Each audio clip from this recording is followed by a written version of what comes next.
Was there more business in Detroit, or? Yeah. And another thing, Uncle Jaime, that's Papa Henry's brother, promised that if he comes, in Papa Henry had a very good standing with all the the manufacturers, that if he goes in business, he can get all he wants. His credit is good. He'll give him a start. So that was good hopes. So we came to Detroit and they built a store, and he thought that that would be a wonderful location. But it happened, it was a good location, but it was next door to a supermarket, and I think it was a Ori's Baker Shop or something. Nobody came in, you should know. What kind of store was it? Men's. Men's clothing. Yeah. And business was terrible.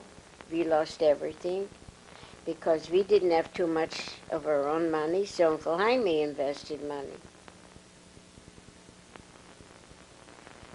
So the first time that, was this Papap's clothing store?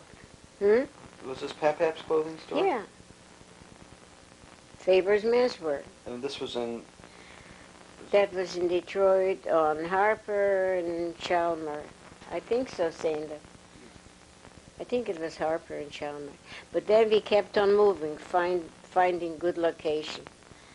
So we moved where there's a lot of hillbillies. They used to come up and pack a couple jeans and shirts to go home for the weekend, and they used to leave it there to come back, to buy new ones. So we opened our eyes a little bit there. Business was all right. And he got good men that they had faith in him that someday he'll do good. So one of the salesmen knew that somebody's trying to sell on a very good location that was in Wayne, Michigan. And he got that store. And that store put us on our feet. Everybody liked Faith. Everybody. So where did y'all live at that time? Y'all living in an apartment? When we came to Detroit? When you were in Wayne?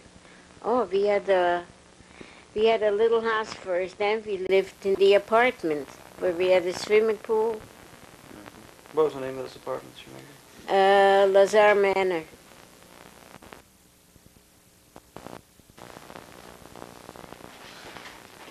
Nanny, let's talk a little bit more about, I understand it a long time ago,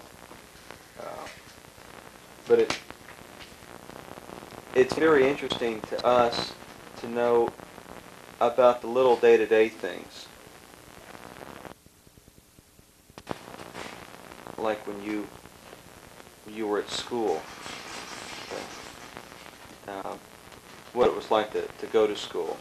We didn't go to school. Okay.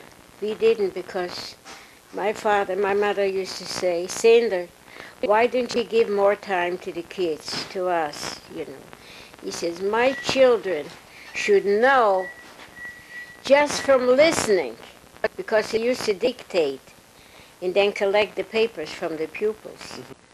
That's what he used to say. He says they used to, just from listening, they should know. Because my mother used to get aggravated. He never had time for us, because a lot of times he would come in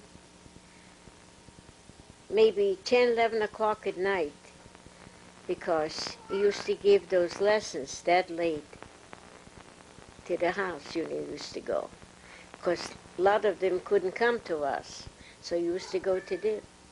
He didn't have no extra time for us. Was there a synagogue in the town? Oh, yeah. Were there a lot of synagogues or just one? Well, where we lived, we only had one small synagogue.